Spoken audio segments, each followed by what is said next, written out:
Assalamualaikum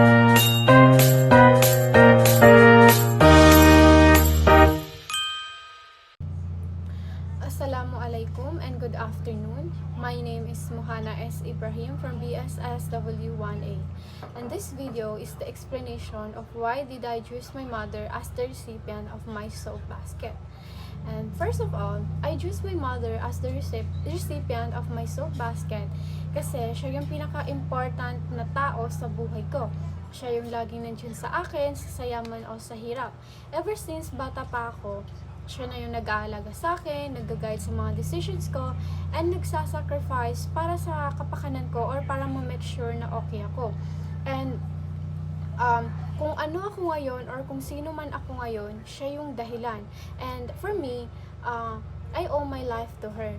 Siya yung pinalaki niya ako dito, nilabas niya ako sa mundong to, pinalaki, pinakain, binihisan, pinag-aral. Kaya naman, sobrang important niya sa buhay ko kasi kung wala siya, wala din ako dito sa mundo. Kaya lahat-lahat ng mayroon ako, kung ano man ako ngayon, siya yung dahilan nun. And I deeply dedicated my life to her kasi yun nga, siya yung pinaka-important person sa buhay ko. Siya yung pinakamahal ko sa lahat ng tao.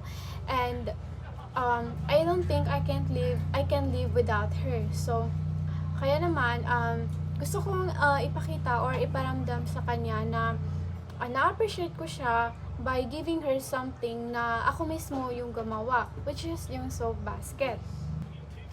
Pinili ko rin siya kasi yung soap basket symbolizes care, cleanliness, and comfort. Mga bagay na talagang connected sa kanya as a mother.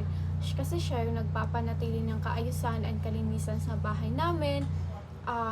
Nagbibigay ng comfort sa amin kapag may mga problems kami or nagiging takbuhan namin siya kapag may mga problems kami. And sa simpleng craft na to, parang nire-represent ko rin yung role niya sa buhay ko. Pagiging maalaga, maasikaso, and laging iniisip yung kapakanan ng ibang tao. And sa craft na to, gusto kong iparamdam sa kanya or isabihin sa kanya na napapansin at na-appreciate ko lahat ng mga ginagawa niya for me and sa mga kapatid ko or sa aming family, maliit or malaking bagay man yan. And of course, sa pagbibigay ko ng soap basket na to sa mother ko ay symbol ng love, respect, and gratitude ko sa kanya. Kahit simple lang siya, I believe I put all my efforts and genuine yung pagkakagawa ko kasi I know na sa kanya ko ibibigay.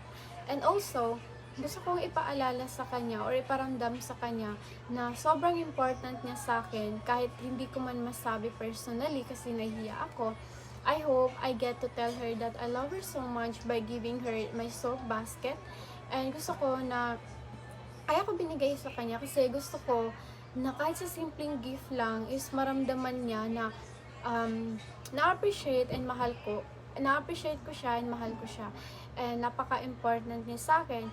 And also, I don't think I can live without her.